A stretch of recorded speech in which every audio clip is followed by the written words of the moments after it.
Welcome to the Winged Wheel Podcast, the number one source for news, analysis, and discussion on the Detroit Red Wings, the NHL, and all things hockey.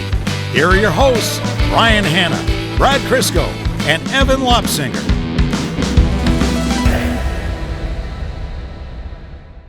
The Lions on Thanksgiving, Michigan against Ohio State, and the Red Wings losing 3 times.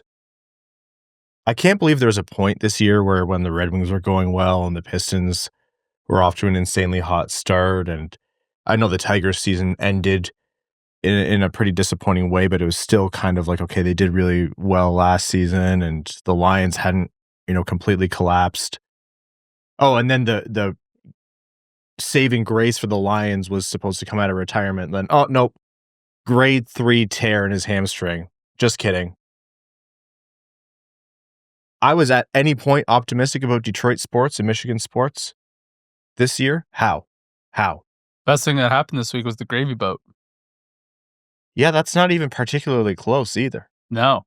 Somehow the grade 3 tear in the hamstring was the worst part. It's the hope that gets you. It really is. And I didn't think that was a way where you could be let down.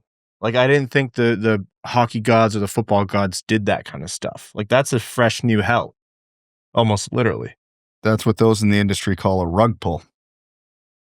It's to the point now where you're almost like, oh, yay, 1 point against Boston in the shootout, which is objectively a good thing. They were rewarded with a point for having, a late push. But it doesn't feel any better. All right. That time of year.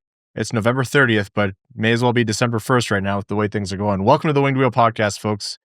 Here to talk to you about all things Detroit Red Wings hockey, the world of the NHL, and lots more. I'm one of your hosts, Ryan Hanna. I'm Brad Crisco. And I'm Evan. This episode of the Winged Wheel Podcast is brought to you by Greenlight Lending. If you currently own a home and need to save on the monthly payment, or if you're considering buying a home and don't know where to start, reach out to fellow listener and friend of the podcast, Nick, with Greenlight Lending. They offer no closing cost options and a range of unique products to help you in any situation. NMLS 2676683, an equal housing opportunity lender. Licensed in Michigan and Virginia. Give Nick a call at 586-321-1888. On this episode of the Winged Wheel Podcast, we're going to be covering the 2 Red Wings games that have happened. Mostly bad. The, low highs and the low lows from those games and the takeaways from them moving forward. Talking about Larkin's comments and more on what's ailing this team moving through December and onwards. We're going to be getting into notes on the Red Wings prospects and farm system, an update as to where Detroit and the rest of the NHL sits in the standings, NHL news and more before we jump into overtime. Very quickly, if you want to support the Winged Wheel Podcast and help us do what we do, patreon.com/Winged Wheel Podcast. You get access to benefits like our bonus overtime episodes, which record right after these main ones. We let loose, we have fun. You get thoughts with Evan. You get the bloopers. I think the last show had like 2 hysterical moments that we threw in there. All of that, lots more. You get access to our Patreon exclusive Discord, and you're automatically entered into all of our giveaways with the opportunity to enter a giveaway for 2 tickets to every Detroit Red Wings home game going directly to our Patreon supporters. So patreon.com/Winged Wheel Podcast for all of that and lots more. We're going to start with the Tampa Bay game, but I have to lead off just very quickly by saying Mo Seider getting the right directly to the button on his chin and dropping was, and I feel terrible for Mo in that moment, but that kind of just sums up how things feel for the Red Wings right now. Yeah. No, because someone actually showed a bit of passion there, so we're not quite on the nose. For Red Wings fans. Oh, yeah. Yeah. That was a tough watch.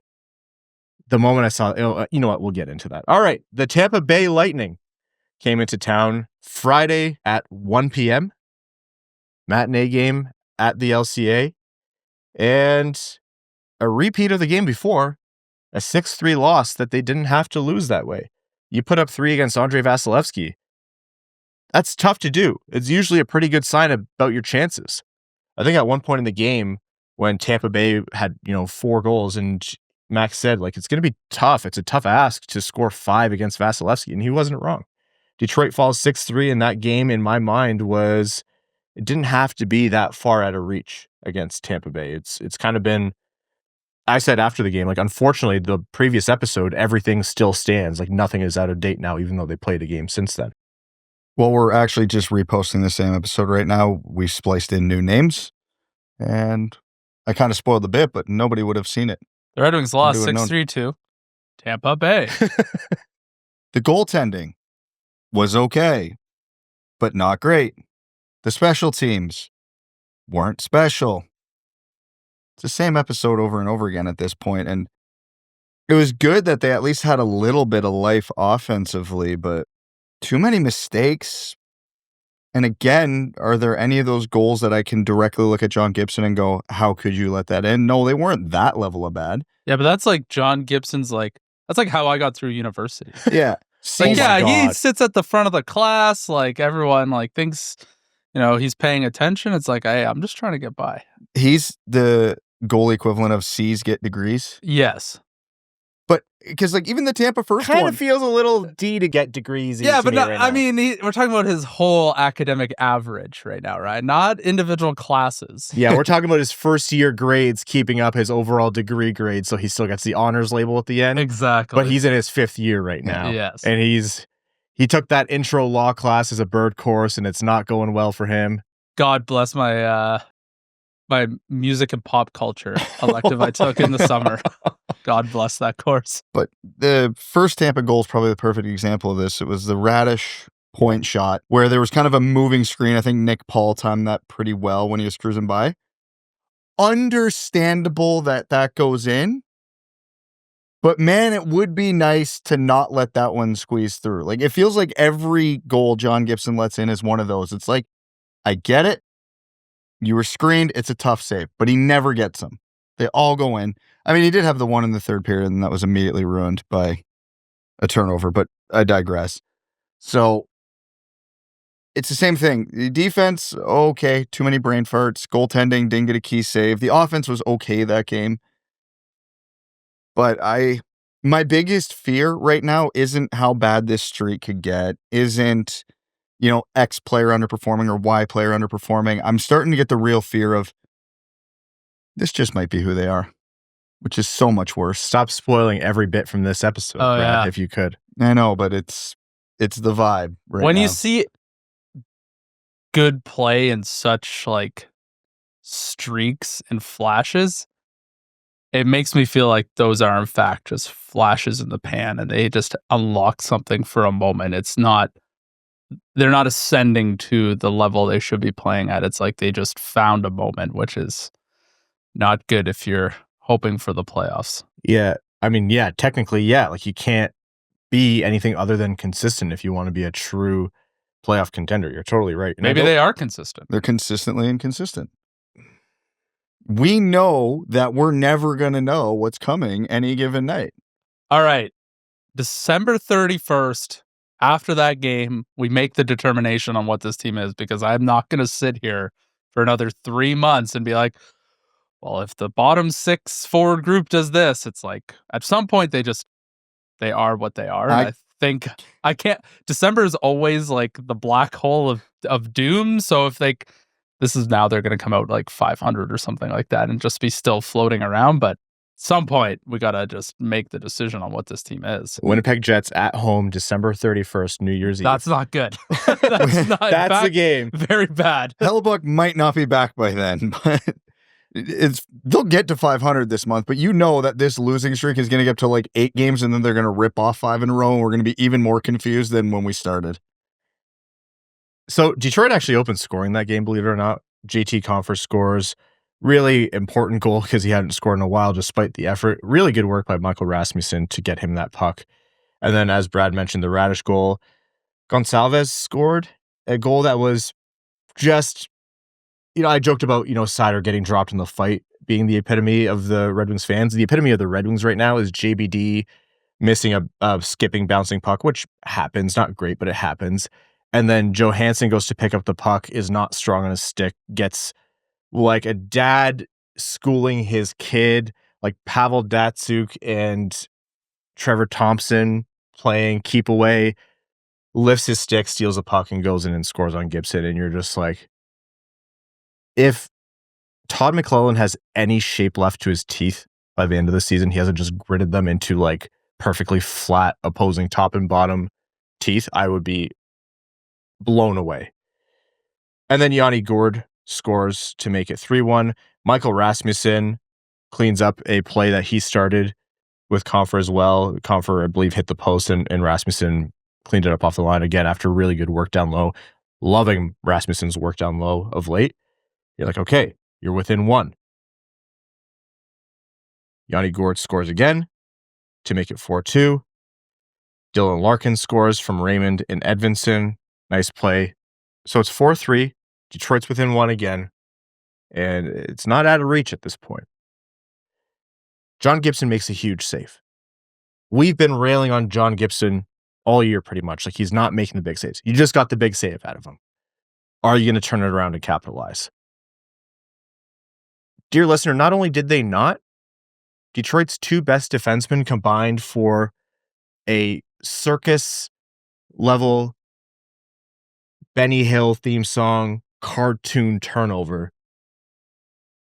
Seider coughs it up in front of the net, and Jake Gensel makes it 5-3. Brandon Hagel scores on the empty net to make it 6-3, and Detroit loses 6-3 once again. Like, this team, everyone is gripping their stick too tight. Everyone is overthinking everything. Everyone is in a rut. It doesn't seem like anyone is in any kind of flow state or playing to their level right now. It's just that was... Actually, no, Michael Rasmussen. I was going to say, don't you besmirch the good name of Michael Rasmussen. Michael Rasmussen. One Red Wing who's turned it around. Michael Rasmussen and Ben Chiarot, who have been at the butt end of so many Red Wings jokes over the past few years, are the guys who right now are at least going out there and executing to some kind of level. So that's Detroit losing 6-3. Executing is not even the right word. They give a shit. No, and it's obvious they give a shit. No. I want to get into that later. I want to save it. Okay, like, all right. After the Boston game, because Larkin had some comments after the Tampa Bay game, which I think are important. So you get into the Boston game, and that game for half of it, a little bit more than half, was nothing happened. Nothing happened. Detroit, it was like lifeless. I mean, Jeremy Swayman was having a phenomenal game, and that was evident pretty early on. But, like, was he? Because wasn't there a point, like, a good chunk into the second period, the shots were, like, 8-4 or something like that? Yes. Like, quite literally, the most uneventful game of hockey since the last time you two went to watch the Bruins and the Wings. Yeah, oh my God. Well, they did improve on their total shots from the first period to the second period. They went from 4 shots in the first to 5 shots in the second, which is god-awful. But in the third, they picked it up. Yep. Let's go back to the first period, though.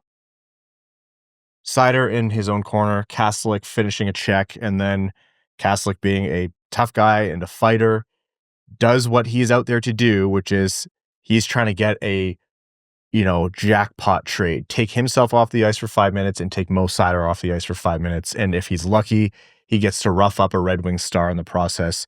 And unfortunately, it was very painful to watch. That's exactly what he did. He threw a couple gloved punches at Seider. Seider, shoved back and engaged with him. Kastelic's glove punches went to Seider's face. Seider was still... It was like a flash of a moment. Like, it happened really fast. I'm not saying Seider, followed him around and asked for the fight, but Seider engaged with it. And gloves dropped, and Kastelic's a fighter, and Seider is not. And Seider got worked. And he ended up taking that shot to the chin. Kastelic dropped him. Seider did return to the game. He missed, I think, a couple shifts at the start, but he did return to the game, thankfully. But that was a tough watch. And honestly, I think there was a lot of strong reactions from Red Wings fans for good reasons. And I think a little bit was just passion. But knowing that was Kastelic, Seider shouldn't have taken that fight, but I also don't think Seider should have had to have taken that fight. The moment anyone saw that was Kastelic, it should have been every other Red Wing on the ice getting into that scrum. And if you take the extra penalty, you take the extra penalty. You can't let your star players get dummied by the other team's UFC fighters. It's just not a good way to live. If you don't have those tough guys, you're not going to conjure them up in the middle of the game. They don't, right? So you can't, all you can do is have numbers. You can't let that fight happen, man. You cannot. You got to let your fighter, Simon Edvinsson, take on their fighter. I feel for Mo on that one. I'm not blaming him. I think it all happened so fast, so I get why maybe he thought he could have got away from that one without the fight. I think the glove punch to the face from Kastelic was. That's just that's what guys like him are out there to do, and that's what's going to happen. And the team has to know that. I don't know, man. Maybe I'm being too nitpicky. Maybe it just happened too far behind the play, but that should have been every single hand in there. There's one big asterisk that I don't have the answer to that will define how I should feel about this, and it's the part you just mentioned in passing. It happened behind the play. I would love to see a camera angle from directly behind the glass where they were to see if any Red Wing heads were turned in that direction, because it's understandable to think that the play was moving the other way. They might have thought this didn't turn into anything. I'll give them the benefit of the doubt, because you can't defend something that you are unaware is ongoing. But if there was any Red Wing on the ice that had their head turned around and saw what was going on and didn't immediately jump in there, shame. Because, yeah, you cannot let one of the worst hockey players in the league, but very effective goon, do that to one of the best hockey players in the league. Like, Kastelic is willing to do whatever it takes to get these guys. He was doing it all game too, and so was Jeannot. Yeah. Like, again, I will never advocate for the Red Wings to go out and trade for a Ryan Reeves and dress guys like Marco Kastelic who can't play hockey. They're objectively bad at the game of hockey at the NHL level, but they do this stuff effectively. But at the same time, the Red Wings need someone who can do this stuff effectively. Ryan Reeves has more goals than Andrew Kopp. Boy, that's... Do I still have the knives taped on the couch? Ben Chiarot, love him to death. He's been the one guy that seems to be stepping up lately. And every single one of these jerseys in the studio is getting changed to a Ben Chiarot jersey. Yeah. We've seen Michael Rasmussen fight, so as much as I want to advocate for him doing it, he probably had even less of a chance than Mo Seider. Yes. But there's no answers for this on this roster right now. That's the problem. I don't look at this roster and go, that's the guy who needs to start pounding people. And at the same time, I don't want them to go out and trade for Ryan Reeves. So I understand this is not an easy solution, but they have to find dudes that can do this to put a stop to this. Because if there were 4 Red Wings looking at what was happening to Mo Seider and none of them stepped in, they need to sit a couple shifts and reevaluate what it means to be a teammate, what it's like to be in the NHL, what is expected of you. Again, benefit of the doubt, I'm going to assume they didn't see it. But man, it's so frustrating to watch the Red Wings fail the punk test over and over and over. Sometimes justified, sometimes not. I think it just happened too fast. Like 40% it happened too fast, 40% it was too far behind the play, and 20% Seider, acknowledging the first 2 components I just said, shouldn't have engaged. He should have just skated away, taken the couple shots. And if Kastelic wanted to try to rough him up the boards, live to fight another day. Just do the old Phil Kessel special where you just slash him as hard as you can. At this point, because I was sitting there saying, okay, there's no McAvoy, there's no Pasta, but at that point I was like, okay, if they're going to do that against Seider, then you just go run one of those guys. But they weren't playing that game. The Detroit Red Wings just lost to a, Pasternak-less and McAvoy-less Boston Bruins, so that's a whole different. Again, hockey code, it's not nice and it's stupid and everybody admits it's stupid. But there was a real big part of me that was watching the rest of that game, just waiting for Ben Chiarot to grab Morgan Geekie. Just be like, hey, buddy, we're fighting. And Morgan rightfully would say, no, we're not. To which Ben would then respond, that wasn't a question. And you take the penalty if you take it, but you just start teeing off. Because if your goons are going to do it to your stars, it's only fair the closest thing the Red Wings have to a goon does it to the Bruins star. And you can tell that's the game that Boston was playing. They're like, we're missing 2 of our stars to superstars. And so they were playing a physical game all night, and they were exploiting the strength difference between the 2 teams. We were talking in the chat. I was like, this is kind of like what playoff hockey is. And the Detroit Red Wings, it's November, so I mean, you're not making any sweeping declarations here, but they look woefully unprepared for that kind of game. That hit that Jeannot put on Sandin-Pellikka, based on the way Sandin-Pellikka's body reacted, you're like, oh, that must have been a dirty hit. And you watch the replay, you're like, that was clean. It's just way bigger and stronger. He wasn't expecting it because it was a nothing play. And again, beating the same drum over and again, it's the same type of play that he's never seen any of his teammates finish the hit on, right? So there's a part of him going, this is just a routine dump in, end of play, not realizing there's a murderer coming at him. And here's the crazy part. I know people were angry watching that game. I was. The Bruins were right to do it. It was a smart game plan. Well, I mean, if you're not going to have to pay the price, like if Boston's not is not receiving anything back, like why would you not? You're down 2 of your stars. Hey, one of the very few games where we can say the Red Wings absolutely could have outskilled their opponent pretty comfortably. Absolutely the advantage there. So the Bruins are like, we're turning this into a street fight. We're going to get dirty. We're going to muck it up. We're going to try to rattle them. And we're going to try and grind out a win because we know that team's soft. We know we don't have our stars. This is our best formula. And they executed it perfectly. Something I want to give credit for is Mo Seider, when he got back in the game, he played a physical game and he was laying hits and you can tell he wasn't shying away from it. Nobody feels worse about that, obviously, than Mo Seider. Like, no, I get that you're like, yeah, these guys are pros and they understand how it goes. There's no guy in this league who wants a video out there of him getting, those last your entire career. Yeah, popped right in the button, and then like that's just going to come up on every single fight highlight reel for the next decade. He hates that, and you have to know that rattled him physically and mentally a bit. But he came out there and he played a physical game. And this is going to sound rich, but I think you have to draw whatever silver lining and give whatever credit you can in that situation. Did he get worked in that fight? Yeah, absolutely. I'm not saying he did anything other than like essentially just get beat up by Kastelic.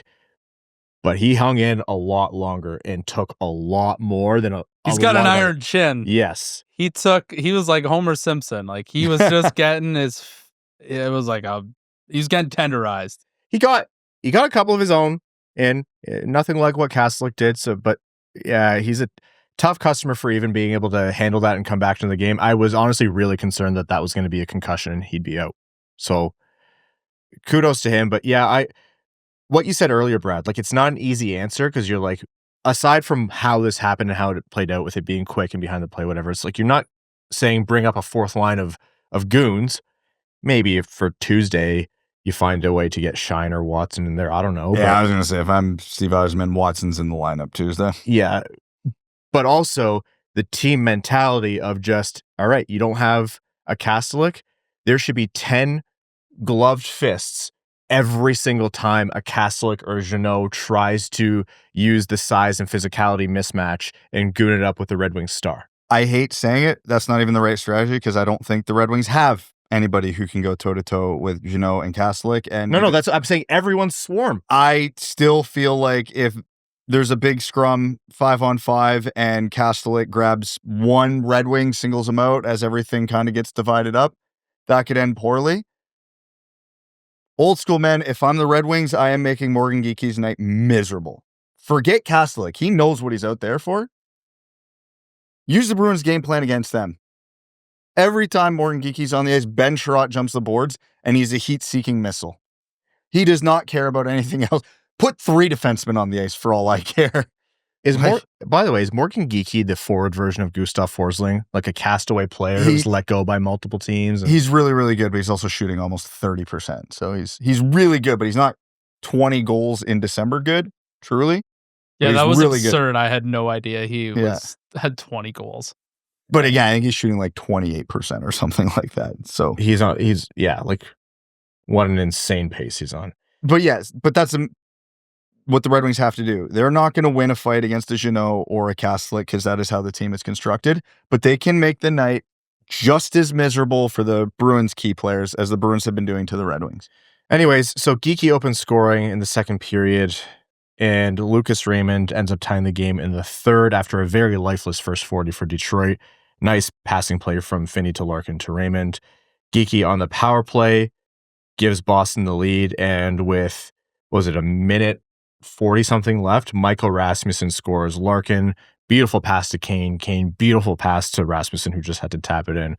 Great couple of games there from Michael Rasmussen. And Detroit, credit to them. I don't think Boston outplayed them all game. It's not like that Kastelic fight turned the tides of the entire game.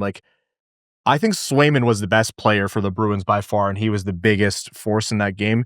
Detroit didn't test him a lot through the first 2 periods. You're right, Brad, but he had to do his work. The Wings had a good third period. They woke up, and they definitely outplayed Boston for those 20 minutes. And that, thin silver lining, but that is a silver lining of You saw it wasn't a completely terrible effort. Overtime, Detroit actually ends up with a power play. Can't convert on the 4-on-3. That was the worst power play I ever watched in my life for a 4-on-3. Holy crap. And it goes to a shootout, and the only person to score is Casey Middlestat. Swayman stops all 3 Red Wings shooters, and Detroit loses in a shootout to the Boston Bruins. You watch that game, and you're like, this doesn't feel like a result that Detroit deserved. But at the same point, it's not like Boston took advantage of the 2 periods where Detroit was lifeless. They weren't really that much better of a team. Detroit decidedly won that 3rd period, and they could have escaped with that 2 points. So on one hand, with how that went, you're impressed that they even came out with a point. On the other hand, that's 4 straight losses, and things are not trending in the right direction for the Red Wings. I want to go back to something that Dylan Larkin said after the Tampa Bay game. And this goes into the give a damn, the effort thing. Because yes, we've been harping on that a lot, but I don't think it's that simple. And we've talked a lot on the show about these guys are kind of overthinking things. You can see them overthinking things. They get in their own heads. And McLellan made some comments about, this team caring. Like they want it bad, and he sees that. And I don't think that's all coach speak from him. He's not hesitated to call out this team when they are careless or lifeless or low effort or whatever. So that means something. But I also look at what Dylan Larkin said, and I quote, and this is from Max's piece. You focus so hard on not turning the puck over. Don't turn it over. Don't turn it over. And guess what happens? You're going to turn the puck over. Right now, we're just so, we want it so bad. And I can tell you that we're listening to what we're being told to do, and we're trying to do it. We're trying to do it. And it's just, we're almost trying too hard. We're not playing the game. When things aren't going well, we just kind of sag. And it seems like the things that we talk about just keep happening. I don't have a reason, but I know we're trying to clean up those mistakes. And McLellan talking about they care. They care, and, they had a great practice, a really good practice. You can see that they care, but that only gets you so far. And those things point me to, I think, and we were talking about this, Evan, pre-show, I think this team absolutely cares, but I think this team is having to have so many heroic moments to pull themselves out of some kind of sag or slump in the middle of a game, because the personnel isn't there. The roster isn't up to scuff. And good teams, pull themselves out of it and have the right mentality, sure. But do they have to do it this often? No, because it's the plain and simple answer is they have better players. And it's hard to constantly try to will yourself to this, let's rally around this, boys. And you're 4 minutes into the game and you're already having to bring in that mentality. It's exhausting and it's not sustainable. It's just hockey doesn't work that way. I get what they're saying. I understand it fully, and I don't want to dismiss what McLellan and Larkin said, because there's a lot of truth to it. The gripping the stick too tight, out of rhythm, and all that. But Larkin himself contradicted himself in that statement. He's like, and when things don't go well, we can see it sag. Is that not the definition of we're giving up a little bit? No, but I don't think that's the case, Brett. I think it's like isn't there a sense of hopelessness when wow, this just went against us and we have nobody to answer that? That's defeatist mentality. That's what I hate. We've all played hockey here, especially Evan in Junior C. He's seen murders on the ice. Yes, I have. This is the part that I do not accept, because we've all been on teams. Every hockey player who's played anything above house league has been on a team where something like what happened to Mo Seider happens. One of your teammates gets dummied in a situation that should never happen. Everybody gets pissed off. The rest of that game is a gong show. We've all been in it routinely. A good team does not let that happen to one of your stars. Forget stars. Does not let that happen to one of your friends, one of your brothers, one of your buddies. There's a sense of that doesn't happen to us. And it happens to the Red Wings all the damn time.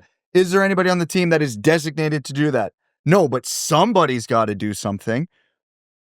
On a forecheck, you're not going to get the puck. Your pressure isn't going to work. You're a step behind, and he's going to make the outlet pass. That happens a million times a game. So be it. Hit the guy.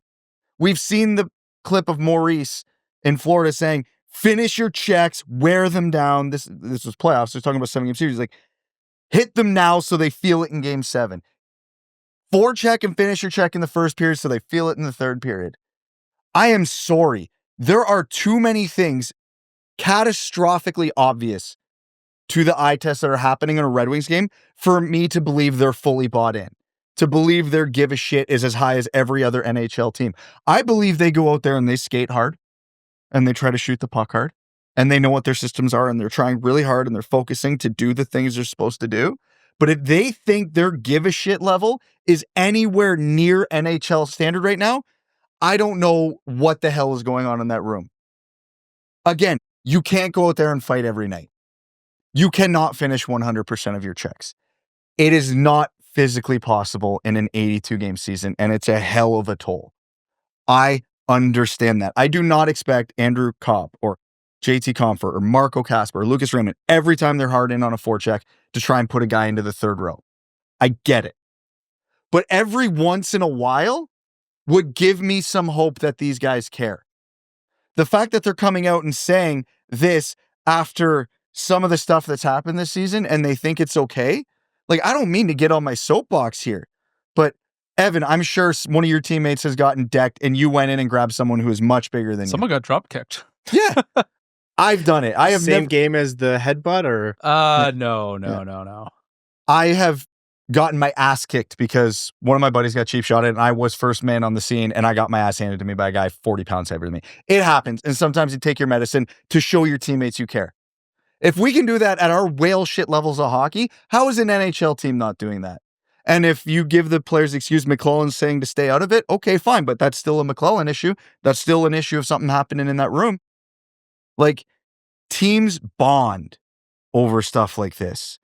They feel that sense of camaraderie, which builds a sense of responsibility to each other, which means if I have a bad shift, I feel guilty for sewering my teammates. And again, I understand the traditional meaning of we're trying, we're skating hard, we're sweating and all that. And that's not what I'm questioning with this team. I mean, sometimes. But mostly that's not what I'm questioning. But like, it's not the effort, it's the give a damn over and over and over. And until it gets better, I don't know what to say. Yes, 100%. I don't think anyone can look at what you just said and disagree fundamentally with where this team is at, especially with what Larkin mentioned about, like, he calls out what we all see, which is that the team sags. So I'm not going to say they're going out there and they're doing what they need to do. Absolutely not. I think there's a separation from caring and wanting to executing. And that's fundamentally, though, like, it's going to sound inherently like I'm making excuses here when I'm firmly on the side of the argument that you just stated. But for the point of just putting it out there, there's a fundamental difficulty to going out there and playing that kind of game. And it's why so few teams can hang with the teams who do it come playoff time. Everyone talks about Florida, but the reason everyone's been talking about Florida for a few years now is because that works in this NHL. It's not all gooning it up. It's not all scrums after the whistle and cheap shots and Kachucks and Marchands pissing you off. You have to mix some skill in there as well. And having, one of the best two-way forwards in the game in Barkov, and you have, a phenomenal goalie in net, and you have... But it helps that your, Rats are also some of your best players. And that's the point I'm making. It's a blend of those two things, and one begets the other, right? Like, you're that talented, it frees you up to play that game a little bit more. And, when you have to engage that game sometimes because the other team brings it to you, at least you can score even after you lose one guy to the penalty box for 5 minutes. And, you're not so nervous about going after a guy because you're not always trailing in a game. Like, you look at the whole Siegenthaler thing. Detroit couldn't go after Siegenthaler. They were trying to tie the game. They were trying to tie that game. And it was smart to not go after Siegenthaler. But it sucks. It's a lot easier to impose your will when you're winning. Yeah. Then that's the thing. Like, I fully agree with what Brad's saying. But I think that going out there and converting on the effort and the want and the passion and the drive also becomes a lot easier when you have better players. Oh, yeah. Nobody's arguing the biggest problem on this team isn't roster construction. Yeah. There are a lot of bad players on this team. So I don't want to dismiss that point because that is the single biggest problem on the team. But that can be patched up by other things they're not doing. I want to win a Stanley Cup. I'm sure everyone in that room wants to win and win Stanley Cups. But at the end of the day, whether it's roster construction or individual ability, like, sometimes you just don't have it in you. Like, some people just they either aren't willing to or can't. You know what I mean? Like, I'm sure every single guy on that roster wants to win. Like, there's a reason why they play in the NHL. They're some of the best athletes, most competitive people on the planet, but they just don't have those inherent traits or ability to evolve and develop those traits to take it to another level. Later in that game, Chiarot, it was right after the hit on Sandin-Pellikka. Chiarot and Kastelic were getting into it, and I think Jeannot was around him as well. And Kastelic had Chiarot, from behind against the boards, and then Jeannot was next to him. And Chiarot did something that I loved. It was a rat move. He waited there. He kind of held his arms out like, I'm not engaging this. I'm not engaging in this. And it kind of disarmed them. Jeannot kind of just stood awkwardly and then skated away. And then when Kastelic let up a little bit and gave Chiarot the room, Chiarot turned around and threw his arm or a fist at the side of Kastelic's head. Oh, yeah. I'm Love like, it. yes, thank you. Love it. Like that, you know who this team misses? Perron. Yep. They miss Perron in a bad way. Perron would have just turned around, found the most oblivious person, just cross-checked him in the face. And then he was his teammate the next year, Exactly. That doesn't fix everything on this team. This team was bad when Perron and Chiarot were on it. I'm not going to say that, all of a sudden Detroit's going to be a 110-point team because they have Perron and Chiarot. No, they missed the playoffs with those two guys as well. But Detroit is a better team now. The roster construction is better. They're able to score more. They're able to defend a bit better. They certainly don't have any good goaltending to speak of still, so that hasn't changed. But then those guys, the margins that they work in can start to make a difference in a game. Because, Ben Chiarot, I knew he would be one of the guys to go out there and try to, get a little bit of retribution and make sure you match the physicality so the game doesn't get away from you. But he's a defenseman. He's not going to be below the other team's red line to harass their defenseman. He's not going to be in every part of the ice because he's fixed almost in his location by virtue of his position. And you can't come in every scrum because then you're going to have the face-off move outside the zone and it hurts your team. Like, it can't be just him. No, that's the whole point of what I was saying. It can't be just him. It's got to be everybody on the team all in, and every once in a while, it's going to suck. It's how it is, but then at least you guys know you got their back, and the talent issue is by far the biggest issue on this team. I mean, we've been to 2 games live recently. When you get in the building, it becomes abundantly more obvious just how far the gap is between the Red Wings talent and some of the top teams in the league. But again, Boston won that game. Not on tangibles, they won it on intangibles. And goaltending. And goaltending, which is, God, if you're a struggling goaltender, you see the Red Wings on the calendar, you walk into your head coach's office, you're like, I'm playing this game. So now everyone's like, is Jeremy Swayman making the U.S. Olympic team? Just hammer that win for the whatever bet it is the goalie against a slumping Red Wings. I don't care if this Especially if it's their first game. Oh my God. I don't care if they're an 87-year-old they plucked off the sidewalk because they're like, our E-Bug's E-Bug isn't here and we need you. They're getting that win. Oh, yeah. All right. Well, more after this, but first a quick break from the sponsors of the Winged Wheel podcast. Let's be honest. Bad coffee should be worthy of a major penalty in a game misconduct. If you're still drinking burnt, stale stuff out of a giant plastic tub, I'm telling you it's time to upgrade. Coffee Cult?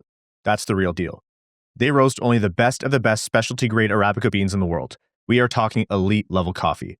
Every batch is roasted fresh after you order, so what shows up at your door hasn't been sitting around for weeks. Right now, the star of their show is the Holiday Blend, and it is unreal. It's a dark roast, 100% Arabica, using beans from Ethiopia and Guatemala. You get deep notes of baker's chocolate and brown sugar. It's warm, rich, and it's festive without being gimmicky. Whether you're gifting it or drinking it during a quiet morning by the tree, it just fits. Use code WWP at KOFFEEKULT.com to get 15% off. And for the rest of the month, if your order is $50 or more, they'll throw in a free Black Coffee Cult mug. Also, free US shipping on orders of $49 or more. If you need a gift, go grab the Coffee Cult loot box. You get a branded mug and a 12-ounce bag of mystery coffee, all boxed up and ready to go. It's a steal, it's fun, you get to try new coffee, and it's not another pair of socks. That's coffeecult.com, code WWP. Go get the good stuff. Welcome back. Between the break, we were lamenting that the Red Wings need some psychos. And Evan actually said that naturally, and that's something that Brad said in a previous overtime. So, it's bad when these two are mind melding. Yes. That's not a good sign. Evan's going to go home and take a 7-hour-long shower after that. Yeah, we don't need a forward. We don't need a defenseman. We don't need a goalie. We need to scout by who is the most unstable. Yes. Who is most likely to commit an actual crime on the ice. I said, if they can read, I don't want them. If you are a functioning human being off the ice, there's no space for you. We need someone who's completely incompatible with society on this hockey team. All right, let's take a look. So Thanksgiving has passed, or for Canadians, second Thanksgiving has passed. And obviously that benchmark of, American Thanksgiving playoffs is out the window with how historically tight the NHL is this year, especially in the East. Through November, the Red Wings are currently sitting 3 points out of a playoff spot. More on that in a second. Upcoming, they have Boston again on Tuesday. We're going to be back with you for an episode on Wednesday. And then they have a little road trip here. They have Columbus, Seattle, Vancouver, Calgary, Edmonton, and Chicago all on the road. And that's through the first 13 days of December. So it's going to be a tough December schedule, at least to start with a West Coast road trip with a couple other, closer but still on the road games at the start and end of that to bookend it. In the standings, being 3 spots out of a wildcard spot, Detroit's only 1 point out. A couple more games played, but they could also be as low as, if my math is right, 5 spots out of a playoff spot if everyone wins their games in hand. Or, after a couple good games here, they can be maybe in a divisional seed again. Like it's all kind of crazy with how fast this moves for the Red Wings. Yeah, they're 1 point behind the Montreal Canadiens. 2 more games played, but still 1 point behind. Tampa Bay has won 7 games in a row, and they're only 6 points behind them. Like Detroit's only 6 points behind. Yeah, they're Tampa not Bay. all hope is lost, but it's just like the top and the bottom are all very, very close. And we said, a good week will catapult you forwards, and a bad week will catapult you quickly behind. The Red Wings have eaten away from their hot start. They're not out of it, but they're certainly making me uncomfortable. There's 2 things I'm thinking about here. One is, even when they were playing bad, they got a point in a lot of those games. Yes, this 4-game losing streak is bad. But before that, they banked a lot, and they got a point in a lot of those games, or sometimes 2 points. They won a game where you're like, how did you do it? But that said, they have eroded whatever lead there was semblance of, even with how tight things are. The thing that gives me, I'm not going to say hope, but it stops the floor from falling out of any, hope capacity the fan base has is, I think Todd McLellan is right. Like, yes, on one hand, this team can only do so much. Like, the effort and the willpower can only take you as far as your roster is. We were talking pre-show, Evan. I think it's like an F1 car. Like, your driver can be phenomenal, your driver can be terrible, but the car's the car. It can only, do what it can do. But we have seen them perform at better levels of execution than this. They have had problems with depth scoring. They've had problems with defending. God knows they've had terrible problems goaltending. Despite all that, they have performed well in games previously. So there is room for them to, in their own heads, between their ears, do better on the ice. And then if you want to be super crazy, if you want to just go completely out there and ask for a Christmas miracle, well, then maybe the goaltending can actually win a game. When was the last time goaltending won it? Talbot has won a couple this year. I think maybe that the Red Wings shouldn't have otherwise. But other than that, like, the goaltending certainly can't get worse. Or if it does, it wouldn't matter because they're already losing those games. Where I've kind of, and I know I alluded to it earlier in the episode, of my big fear is this team kind of is what it is. You know that meme with the 2 guys sitting on the bus, one guy staring out at the sun, one guy staring out at the rock? On the one side, on the sunny side, it's this team is being carried by an elite level core 4, like elite level performance. And then on the rock side, it's this team is being carried by 4 players. Yeah. So it's great that Larkin, DeBrincat, Raymond, and Seider are as good as we could have possibly imagined. Like, realistically, for everything the Red Wings have had happen, not winning the lottery, where they've been picking, everything, those 4 guys to be performing at that level is a minor miracle. To have a core 4 that can compete with the top 5 to 10 in the NHL. But then, man, even when they were good, we were looking past them on the roster. And yeah, you got some nights from Kane, because you know what he can do on the power play. Edvinsson's been mostly good this year when he's been healthy. Obviously, Chiarot's been good. Sandin-Pellikka and the rookies have had their moments, but there's a lot of players on this roster beyond those 4. And if you can only pick out a handful of bright spots, it feels like this team still needs a bigger facelift than we would like to admit. There are certain elements of the hot start where people are like, oh, is this a flash in the pan? You're like, no, like their best players are actually playing very well. And there's certain elements where you looked at it and you're like, the law of averages will prove whether that's real or fake. And yeah, the problems on this team aren't surprising. There's still problems on this team. They need a top 4 defenseman in a bad way. Hell, they need a better depth defenseman. They have a lot of poor options right now in defense. What was the one stat that I can't remember if it was Max or Prashant was thrown in the group chat? With the Red Wings top 4 on the ice, their numbers actually weren't that bad, but the bottom pair has been catastrophic this year. No matter who they've thrown out, that could just be a Travis Hamonic joke, but genuinely, JBD and Johansson have not been much better. And when Chiarot or Seider or Edvinsson aren't on the ice, they're just getting caved consistently. And yes, I do think they still need to upgrade in the top 4, but they have not been the problem. No, but slotting, as we always mention. Yeah. Yeah, if you get Chiarot on that bottom pair, that changes things. Because he would be an upper tier number 5 defenseman in the NHL. Oh, yeah. Like, this team's fortunes aren't shot. They've been worse in previous years. It might feel really bad right now, but it's, one, your brain is suppressing how bad it was before. And 2, like, they're 1 point out of it. They're not 5 points out. They're not 10 points out. They're 1 point out of it right now. And that's after 4 straight losses. You don't even need a great December to be back in it. You need to just tread water.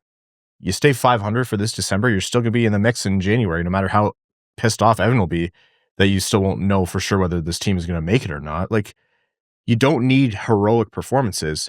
You just need to perform on the upper end of what's reasonable for your team, which is you're a fringy team. You know, you need more from Kasper. And as a product of that, you need more from Kane. You need more from your depth defensemen. You need more from your goalies. You need so much more from goaltending.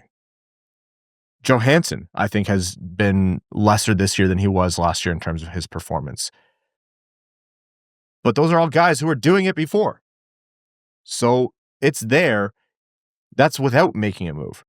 I mean, there's plenty of moves in theory that could be made, but it's the NHL, so you can never bank on that. And I know we've ragged on their culture a lot, and God knows we've done it enough this episode, but there is a part of me that really, truly wonders, because we've seen flashes from guys in the bottom 9 up front. You know, Compher looked good for a few games. Appleton had a bit of a hot streak.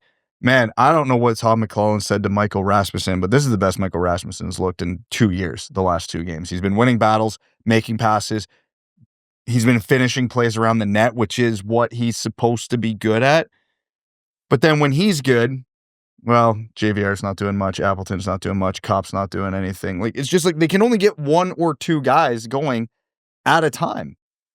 Which out of, you know, if you want to clump this into a group of 6 to 8 guys, that ain't a winning formula. Because, again, I won't even say Larkin's line was particularly good against Boston, but they have enough skill. They still managed to get a couple goals on the board. I don't expect everybody else to go out and do what those guys do. It's not in their toolkit, and that's okay. But man, it feels like just this rule of 1 at a time is because you see they can do it. That's the frustrating part. Like, now if Rasmussen regresses, I'm going to be upset because he looks great. Oh boy. Oh. Yeah, no, I'm aware.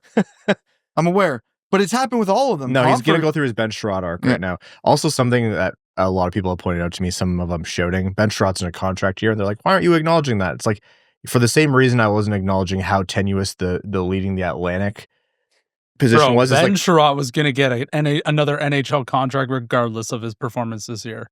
They're creating more spots without the guys to fill them. Like, he's going to get, and the cap's going up, he's going to get his money. But it's because you have to enjoy the good things while you can with these Red Wings. That's your approach to it right now, because as we've seen week to week here, it's all very House of Cards is almost giving it too much structure.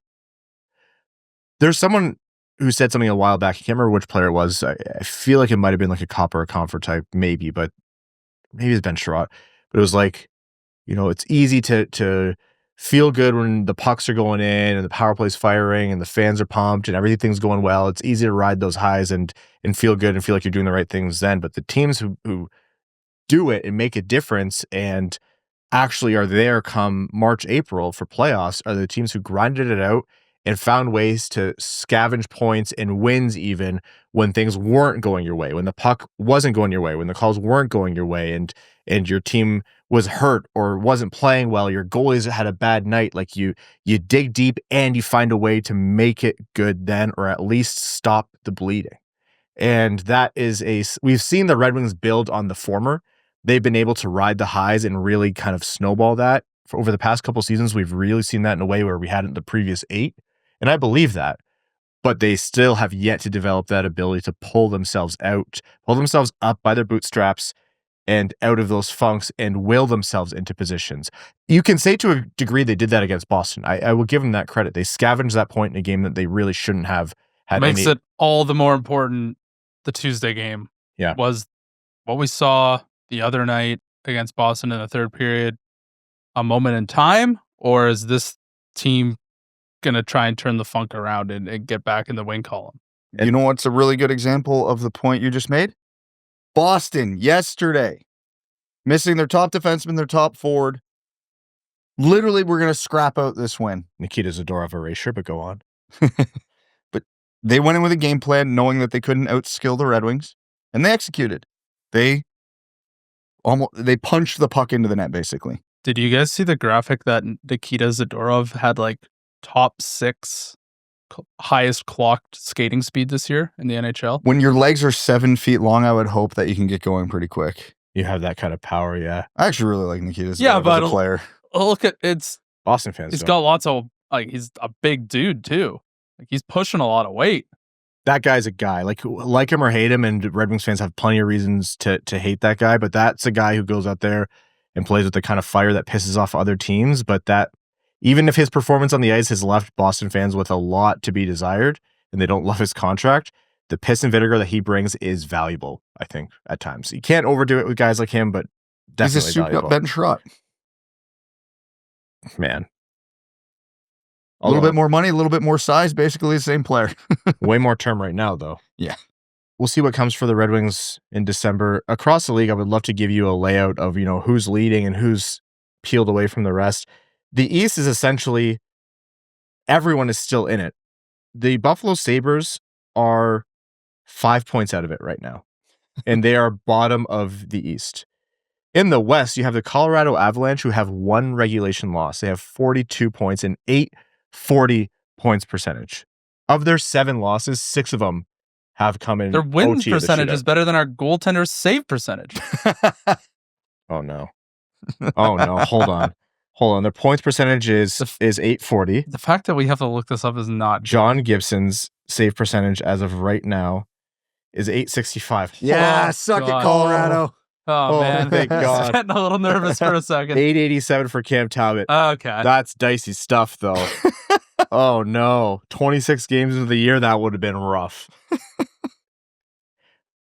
There's no quarter for any team right now in the NHL pretty much who wants to have any kind of safety or separation unless you're like the Colorado types. So again, things are down and things are gloomy and across all sports in Detroit and Michigan almost, but you're not out of it. You get a couple Atlantic Division wins, you springboard right up the leaderboards. So Boston on Tuesday.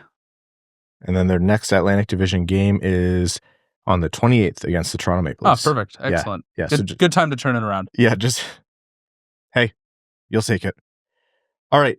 Some updates on Red Wings prospects. We posted one of these graphics. I want to give everyone an update. Actually, it's already out of date because Sebastian Cossa posted a shutout tonight, but at the time of posting, he was 7-1-0 and 935 save percentage, 1.76 goals against average, but he posted a shutout today.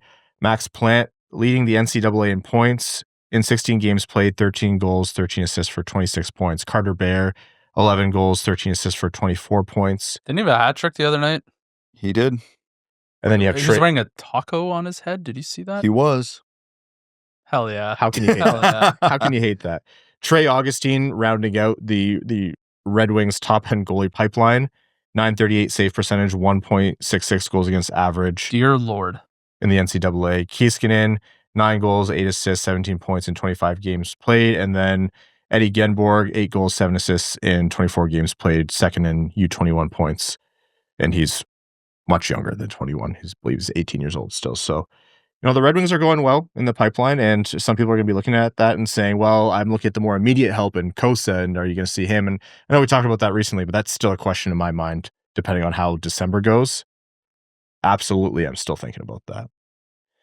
Well, it's Christmas Eve. As we have laid it out, we're going to make sweeping declarations on this team on, not Christmas Eve, New Year's Eve.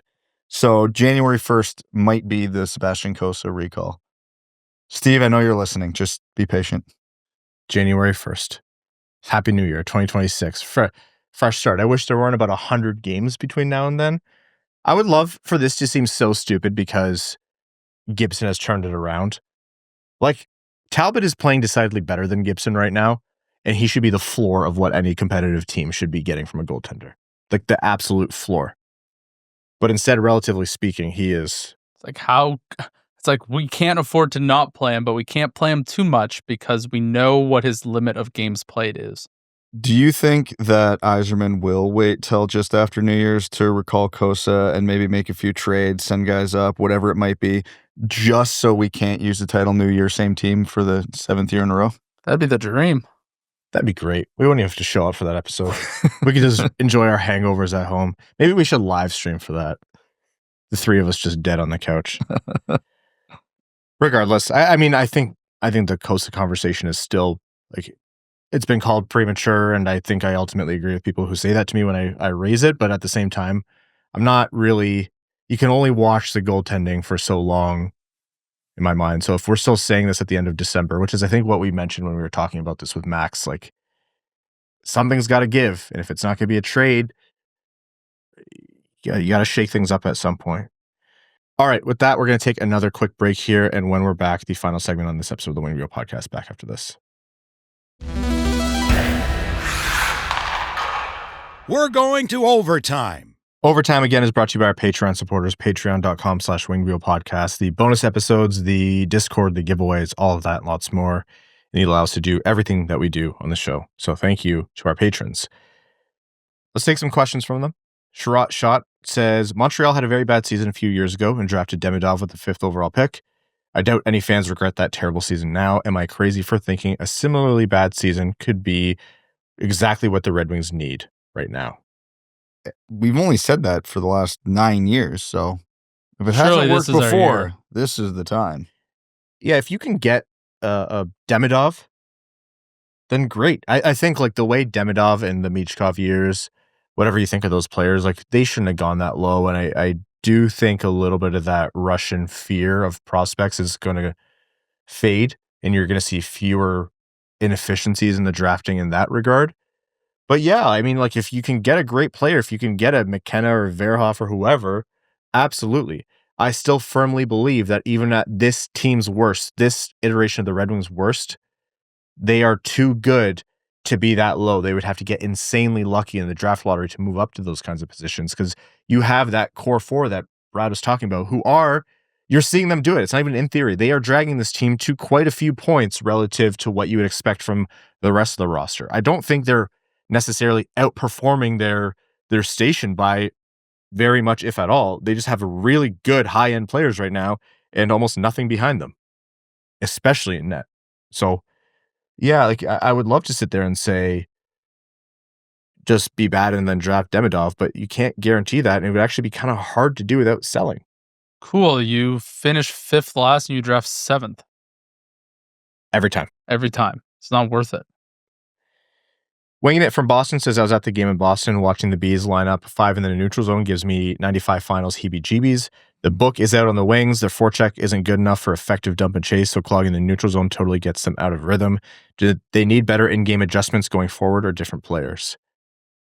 20% in-game adjustments, 80% they need better players. Yeah, I fully agree. And Evan, you and I talked about this in the pre-recorded overtime this time as well. It was a bit of a weird day scheduling-wise, but yeah, the Red Wings struggle against teams who do that. Like there were other games, I believe it was New York did the same thing in Detroit's barn, and it was very effective. And it takes Detroit like 40 plus minutes to figure out their way around it. Some players can get around it. Really effective, crisp passing can get around it. Look at the Finnie, Larkin, Raymond play. Look at the Larkin, Kane, Rasmussen play. But they haven't been executing to that level enough. So that's the 20% is the execution. But also, if those guys are on the ice, then that's the other 80% of they just need more players who can adjust on the fly. It's a generalization, but it's easier to game plan against bad players. It's simple to say, but that's how you win games. It's a little bit of a chess match. Jacob Charlip says, so it seems like lottery luck is coming home to roost. Looking at the young studs on teams like Anaheim, San Jose, etc., and then watching our rookies struggle their way through the season has been sobering. Am I being too sensitive to this as we don't see all teams rookies, or is this our harsh reality? We said, I think it's a mix of both, as boring of an answer as you might think it is. There's no ifs, ands, or buts about it. There's no Celebrini on this team. There's no Bedard on this team. There's no, even if you want to go lower in the draft, there's no Demidov on this team. But you also look at how we talk about Minchikov, for example, as like who he could come in and be a potential solution. Go look at how Anaheim fans are talking about Minchikov. You know, like he's not performing to the level they thought he would. Look at Nemec before Nemec started to pan out, like not performing to the level they thought he would in New Jersey. Like it's complicated.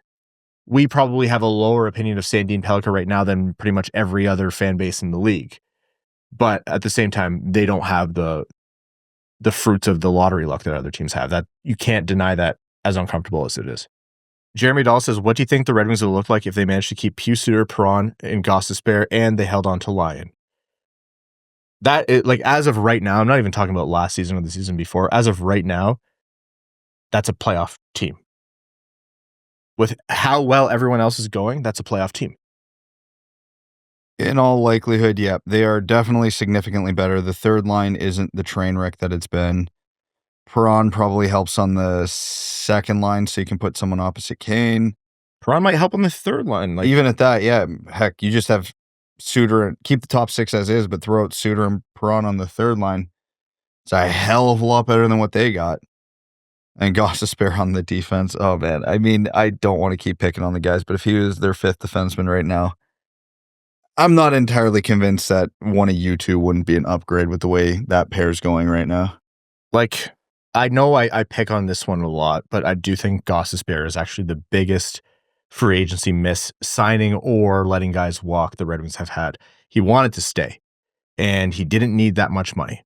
It was the terms of the contract, and the Red Wings were too slow to meet those terms, and he left for a team that was giving him what he wanted, but he was happy to stay in Detroit, and that's what kills me.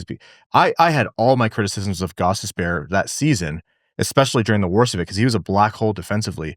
But God, you know what? I would rather take a black hole defensively who's going to put up 40 to 50 points offensively, so at least help you out a little bit, rather than a black hole defensively and also a black hole offensively. You know, I don't know. It's hard to watch. I think a lot of his defensive improvement, if you want to call it that, that's a product of Carolina's system. You can't deny that for sure. I don't care how well you try to isolate those analytics. But at the same time, you can't tell me he wouldn't make this team better. That one kills me a little bit. Mr. Kuzi, last one here, says, what's the fix for the softness of this team? They consistently get bullied. And we talked about that all episode, but I really want to kind of close on the point of, I personally agree with what you said, Brad. Coming in and bringing in one goon, not an answer. I absolutely, like, short term, I want Watson or Shine in on Tuesday against Boston. Absolutely.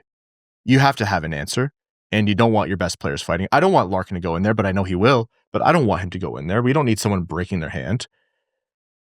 But overall, it's how do you get the entire team to engage to, or whatever Brad said, however you feel about it, it's got to be a mentality thing rather than, or in addition to just adding one or two guys. It's a snowball effect. It's just got to start with one thing. And again, stupid hockey code, stupid hockey culture.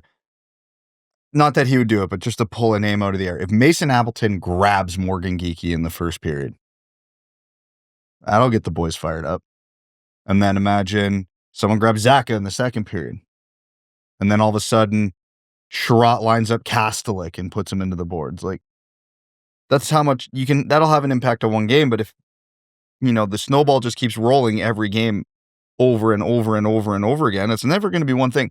Let's not forget, you go back 10 years, what was the biggest joke franchise in the entire NHL? The Florida Panthers. The snowball's got to start somewhere.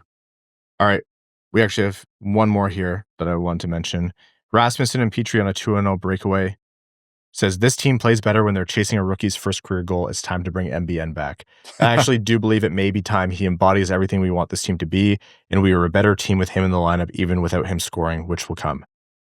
I like, he's going well in Grand Rapids. I don't hate it. I don't think you mortgage long-term development and success, but if you're at all comfortable with how he's playing down in Grand Rapids and you're fine with, you sit him down and say, hey, this isn't a permanent call-up necessarily unless you make it one, but we want to try you out some. It might be for a game. It might be, spot filling here and there. It might be 9 minutes. Then we send you back down after a few games. But I don't hate some different looks. We'll see. All right. That's all for this episode of the Winged Wheel Podcast. Thank you so much for tuning in. Thank you to the sponsors of the Winged Wheel Podcast. And thank you to all of our Patreon supporters. Again, patreon.com/Winged Wheel Podcast if you want to support the show. And if you want to help us out, but Patreon's not for you, that's totally okay. Wherever you get your podcast, Spotify, Apple Podcasts, YouTube, wherever, subscribe, leave a rating, a review, a thumbs up, the like button, share the show with a friend. All of that helps us out a ton, genuinely. To our name level supporters on Patreon, we could not do the show without you. Arjun Shanker, Aikfer, Martin Norberg, THL Champ, Samuel Soderholm, Icon, Glenn, Brabham, Rain Dano, Below Average Ball Hockey Goalie, Matthew M. Rice, Darby Q, Sea Lion, Bingo Bango, Hassam Al-Qassem, Asher Killian, Kalen Wood, Alex Toger, That's What I Appreciates About You, Derek Enstam, Matt McKay, Andy Hardcore, Sam Bankson, Citizen High Five, R.A., Aaron Hudson, Admiral Matt S. of the Cheesebag Navy, The El Cato, Stephen Ortlieb, Jonathan Miller, Give Blood Fight Probert, DJ Denton, Carl, Britannia Nanaluski, Jay Gollum, John Ingalls, CB55, Connor Scovey, Adam Zuiza, Adam Rose, I Miss Pew Suter, Steve R, Hockeytown Matt, Mr. Kuzi, Chaotic Monkey, Craig Kibble, Iser Plan Stan, Podgy713, Clip Clop Nene, Now I Have to Learn How to Click on a Macintosh, Griffin Not from Grand Rapids, Marty, Kazi, the OG13, Jeff Pridemore, Eric Hill, Butts Carlton, Best James Bond,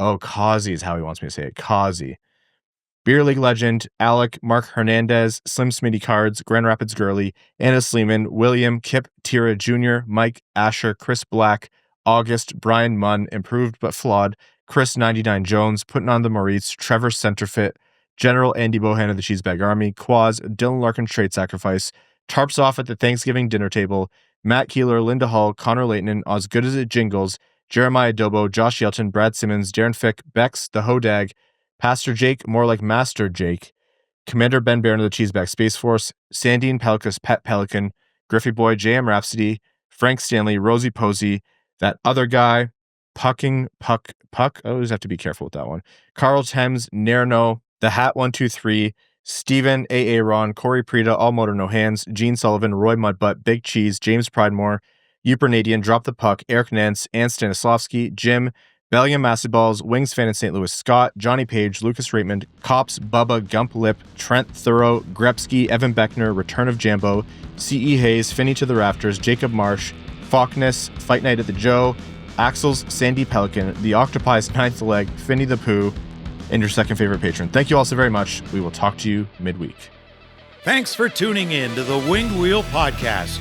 Be sure to visit wingedwheelpodcast.com, where you'll find links to subscribe to the show on Apple Podcasts, Spotify, YouTube, or wherever you get your podcasts. You'll also find ways to support the show, like Patreon, official podcast merchandise, and more.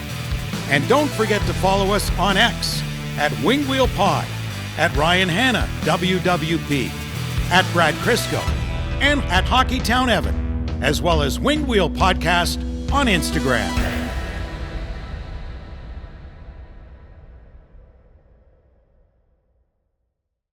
This message is brought to you by Greenlight Lending.